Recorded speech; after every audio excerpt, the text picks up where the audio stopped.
जड़ों के अंदर ये चीज़ दबा देने से करी लीफ का प्लांट कभी भी नहीं सूखेगा सर्दियों में।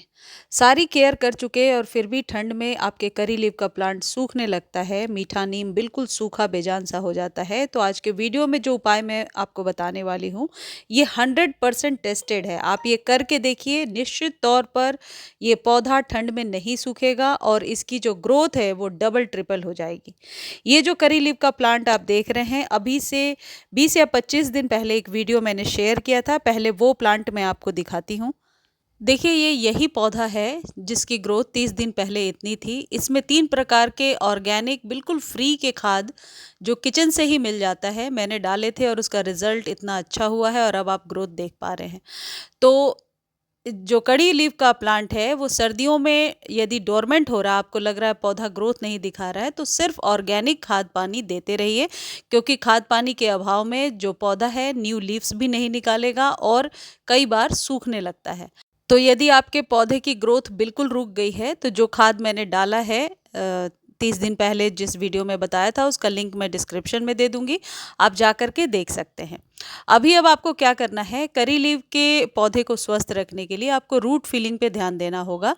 आपको कोई भी केमिकल खाद से स्प्रे वगैरह अभी नहीं करना है। देखिए, ग्रोथ तो लगातार सर्दियों में भी हो रही है, तो जब पौधा ग्रोथ ले रहा है यानी कि इसको आप लगातार फीड करते रहिए ऑर्गेनिक चीज़ों से। और सबसे इम्पॉर्टेंट चीज़ ये है कि धूप में रखिए पौधे को और पानी कम डालिए। कम इन द सेंस कीचड़ सी मिट्टी नहीं होनी चाहिए। जैसी मिट्टी मैं आपको दिखा रही हूँ, जिस मिट्टी को छूने के बाद हाथ में कीचड़ सा ना लगे, वही मिट्टी सबसे अच्छी होती है। और गुड़ाई जो मैं करके आपको दिखा रही हूँ, गुड़ाई के प्रोसेस में मिट्टी जो है ऊपरी सतह बहुत ढीली हो जाती है, जिस वजह से एरिएशन होता है और पौधा ज़्यादा स्वस्थ रहता है। तो गुड़ाई हर एक 10 से 15 दिनों पे आपको करते रहना है। अब इसमें एक चीज़ मैं आपको दिखा रही हूँ, जो ट्रीटमेंट मैंने 30 डेज़ बिफोर किया था। कई लोग कहते हैं कि केले के छिलके यदि हम गमले में दबा देंगे तो फंगस लग जाएगा या फिर पौधा खराब हो जाएगा। देखिए, ये केले के छिलके हैं जिनको कि 30 दिन पहले मैंने सॉइल में दबाकर छोड़ दिया था और ये अब आप देखिए किस तरीके से डिकम्पोज हो गए हैं। मिट्टी में कोई भी प्रकार के फंगस या किसी भी चीज़ को आप नहीं देख रहे हैं, ऐसा कुछ भी नहीं होता है। तो जो ट्रीटमेंट मैं अक्सर बताती हूँ कि रूट फिलिंग के दौरान आप सॉइल में केले के छिलके या प्याज के छिलके दबाइए, उससे फंगस नहीं लगेगा। हाँ, प्रिकॉशनरी तौर पर आप उसे सुखा सकते हैं कि पहले ड्राई आउट करेंगे और फिर सॉइल में दबाएंगे। तो मैं ये हाथ बार बार इसलिए दिखा रही हूँ कि सॉइल आपकी ऐसी होनी चाहिए कि मॉइस्ट भी है, लेकिन हाथों में कीचड़ सी मिट्टी नहीं लग रही है। अब कई लोग लिख रहे थे कि मिट्टी कभी सूखती ही नहीं है, तो जिनके पौधे की मिट्टी सूखती नहीं है और कभी ड्राई नहीं होती है, तो वैसे में पौधा कभी भी पनपता नहीं है। जड़ें जरूर सड़ने लगती हैं, फंगस लग जाता है। और यदि कड़ी पत्ते के पौधे में फंगस है, ऑलरेडी लग चुका है, तो आप नीम की खली 2 चम्मच ले लीजिए, या तो डायरेक्टली सॉइल में डाल दीजिए या फिर आप इसे पानी में रात भर भिगोकर अगले दिन इस्तेमाल कीजिए। उससे पौधे की जो सॉइल है वो बहुत ही ज़्यादा स्वस्थ हो जाएगी। सबसे पहली जो खाद है जो आप सभी को अपने करी लीफ में अभी करना चाहिए, 4-5 केले के छिलके ले लीजिए और उसे कट कर लीजिए। मेरे पास सूखे रखे हुए हैं, आपके पास सूखे हैं तो ठीक है, नहीं तो फ्रेश केले के छिलके भी ले सकते हैं। सॉइल में एक कोने में इसे दबा देना है और ऊपर से मिट्टी डाल देना है और पानी डाल देना है। 4 से 5 दिनों बाद ही यदि आप सॉइल को वहाँ पर गुड़ाई करके देखेंगे, तो वो जो केले के छिलके हैं ये धीरे धीरे मिट्टी में मिलने लगेंगे। ये जो केले वाला ट्रीटमेंट है, ये पहले आपने कहीं नहीं देखा होगा। ये मेरा खुद का एक्सपीरियंस है। 2-3 साल पहले मैंने ऐसा किया था, फिर मैंने देखा सर्दियों में इस वजह से पौधा करी पत्ते का बहुत ही घना रह रहा है और सूख नहीं रहा है। देखिए, मिट्टी मैं बार बार इसलिए दिखा रही हूँ कि हाथ में मिट्टी नहीं लग रही है, लेकिन मिट्टी में मॉइस्चर है।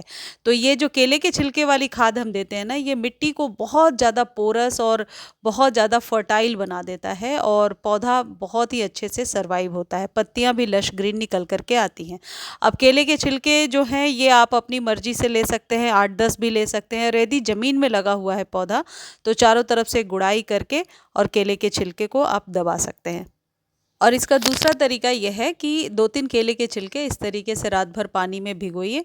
अगले दिन इसके पानी को आप करी लीफ में डाल दीजिए और इसमें वापस पानी भर कर के रख दीजिए।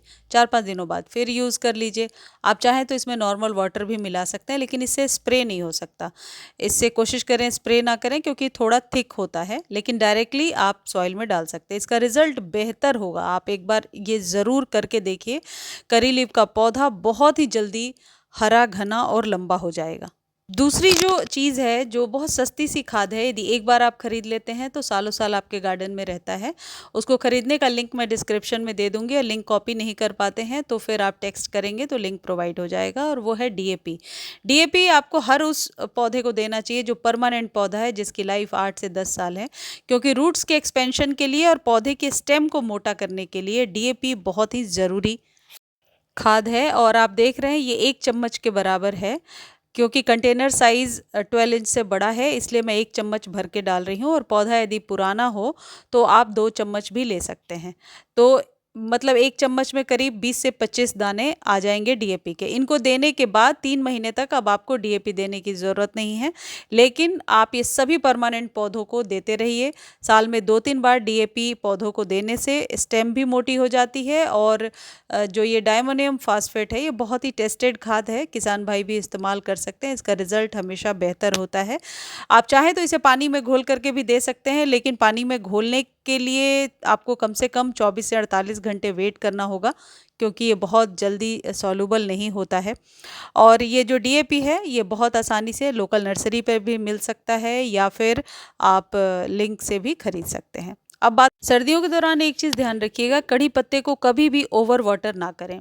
देखिए डीएपी और मेरे सारे जितने भी ट्रीटमेंट हैं, उनके इस्तेमाल से गुड़हल देखिए कितनी सारी कलियां बनी हैं। तो आपके गुड़हल में भी यदि कोई प्रॉब्लम चल रही है तो आप जा कर के देख सकते हैं। लगातार 2-3 दिनों से वीडियोस गुड़हल पे मैंने शेयर किया है चैनल पे, कि किस तरीके से हाइब्रिड या देसी गुड़हल में ज़्यादा से ज़्यादा आप फ्लावरिंग ले सकते हैं। गुड़हल पर अभी आप यही ट्रीटमेंट करते रहिए। बाकी चावल और दाल जब घर में पकाते हैं, उसके पहले जब वॉश करते हैं, कुक करने के पहले, उस पानी को भी आप कड़ी पत्ते में डालते रहिए। आप देखिए कड़ी पत्ते की ग्रोथ कभी भी नहीं रुकेगी। खासकर चावल के पानी में कैल्शियम की मात्रा बहुत ज़्यादा होती है। मैं फिर से बता देती हूँ, कुकड राइस नहीं लेना है। चावल वॉश करने के बाद जो पानी निकलता है वो डालना है। वो एक फंजीसाइड का भी काम करता है और खाद का भी काम करता है। और कड़ी पत्ते में जो भी चीज़ें मैंने आपको बताई हैं, ये टेस्टेड है, बहुत सालों के एक्सपीरियंस में मैंने देखा है, ये बहुत ही बढ़िया काम करता है। तो इस तरीके से आप अपने कड़ी पत्ते के पौधे को घना बना सकते हैं और सर्दियों में सूखने से बचा सकते हैं। मुझे उम्मीद है वीडियो आपको अच्छी लगी होगी। धन्यवाद।